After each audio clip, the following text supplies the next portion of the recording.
नमस्कार दोस्तों, आज हम LIC के एक बेहतरीन इंश्योरेंस प्लान जीवन लक्ष्य के बारे में बताने वाले हैं। काफी लोग इस पॉलिसी को कन्यादान पॉलिसी के नाम से भी जानते हैं, क्योंकि इसमें आप सिर्फ 75 रुपए प्रतिदिन देकर 11 लाख रुपए अपनी बेटी के कन्यादान के लिए इकट्ठा कर सकते हैं। सिर्फ इतना ही नहीं, इसमें आपकी पॉलिसी पर आपको 3 साल किस्त ना देने की छूट मिल जाती है। यानी कि अगर आप 20 साल के लिए पॉलिसी लेते हैं तो सिर्फ और सिर्फ इसमें आपको 17 साल किस्त देनी होगी। इसके साथ साथ पिता के ना रहने पर इस पॉलिसी में किस्तें नहीं ली जाएगी। पिता की मृत्यु होने पर तुरंत 5 लाख रुपए आपके बच्चे को मिल जाते हैं। इसी के साथ साथ लड़की के लालन पालन हेतु 50,000 रुपए हर वर्ष मिलते रहेंगे अगर पिता की मृत्यु हो जाती है। अभी मान लेते हैं जो आपकी उम्र है वो 30 साल की है और 21 साल के लिए आप ये इंश्योरेंस प्लान लेना चाहते हैं। अगर आप 21 साल के लिए ये इंश्योरेंस प्लान लेते हैं तो इसमें आपको सिर्फ और सिर्फ 18 साल आपके पॉलिसी में प्रीमियम की पेमेंट करनी होगी, यानी कि 3 साल की इसमें आपको छूट मिल जाती है। उसके बाद हम बात करते हैं सम एश्योर्ड की। तो मान लेते हैं कि आप 5 लाख रुपए का बीमा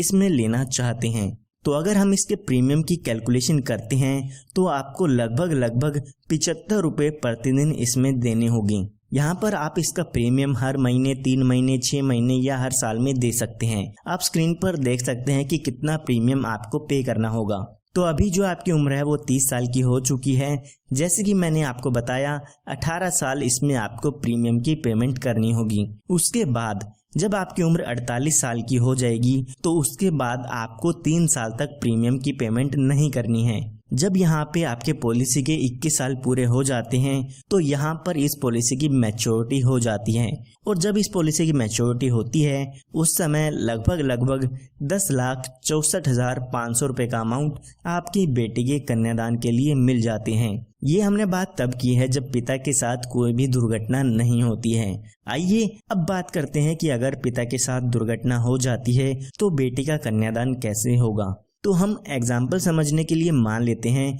जब पिता की उम्र 34 साल की होती है तो यहाँ पर उनकी किसी भी कारण से डेथ हो जाती है। तो जब भी पिता की डेथ होती है तो उसके बाद पॉलिसी की किस्त आपको नहीं भरनी होगी। बाकी के बचे सालों में आपकी पॉलिसी ऐसे की ऐसे चलती रहेगी, लेकिन आपको प्रीमियम की पेमेंट नहीं करनी है। तो जैसे कि मैंने आपको बताया कि 4 साल बाद अगर डेथ होती है तो हमारी पॉलिसी के बाकी 17 साल बच जाते हैं। तो जब ये 17 साल बचेंगे तो इनमें हर साल बच्चे को 50,000 रुपए हर साल मिलते रहेंगे, जो कि आपके सम एश्योर्ड का 10% होता है। इन 17 सालों में हर साल 50,000 रुपए आपके घर वालों को मिलते रहेंगे। उसके बाद जब यहाँ पे आपकी पॉलिसी के 21 साल पूरे हो जाते हैं तो जो पॉलिसी के मैच्योरिटी का अमाउंट मिलना था वो भी आपकी फैमिली को मिल जाता है, जो कि यहाँ पर 10,64,500 रुपए का था। यानी कि लड़की के लालन पालन हेतु पैसे तो मिलते रहेंगे हर साल। इसी के साथ साथ मैच्योरिटी पर जब उसकी शादी होनी होगी उस समय भी उनको यहाँ पर पैसे मिल जाते हैं। सिर्फ इतना ही नहीं, जब यहाँ पे आपकी डेथ होती है तो उस समय भी यहाँ पर पॉलिसी के 5 लाख रुपए मिल जाते हैं। ये 5 लाख रुपए आपको तभी मिलते हैं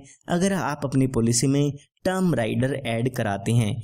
ये एक एडिशनल बेनिफिट होता है। अगर आपको इस पॉलिसी में ये बेनिफिट ऐड कराना है तो आप ये बेनिफिट ऐड करा सकते हैं। जब भी पॉलिसी होल्डर की डेथ होती है तो उस समय सम एश्योर्ड का अमाउंट डेथ के केस में मिल जाता है। इसी के साथ साथ यहाँ पर अगर पॉलिसी होल्डर की डेथ एक्सीडेंट के कारण होती है तो इस 5 लाख रुपए के साथ साथ 5 लाख रुपए एडिशनल मिलता है। यानी कि डेथ के समय 10 लाख रुपए का अमाउंट आपकी फैमिली को मिल जाता है। इसी के साथ साथ 50,000 रुपए 17 साल तक मिलते रहेंगे, और यहाँ पर मैच्योरिटी के समय 10,64,500 रुपए का अमाउंट भी मिल जाएगा। तो ये एक काफ़ी बेहतरीन प्लान है। अगर आप अपनी बेटी के लिए लेना चाहते हैं तो आज ही हमारे दिए हुए नंबर पर संपर्क करके इस इंश्योरेंस प्लान को ले सकते हैं या इसकी और भी जानकारी ले सकते हैं। इसके साथ साथ इस पॉलिसी में आपको लोन की सुविधा, टैक्स बेनिफिट, इस तरह के और काफ़ी जो फायदे हैं वो इसमें मिल जाते हैं। धन्यवाद।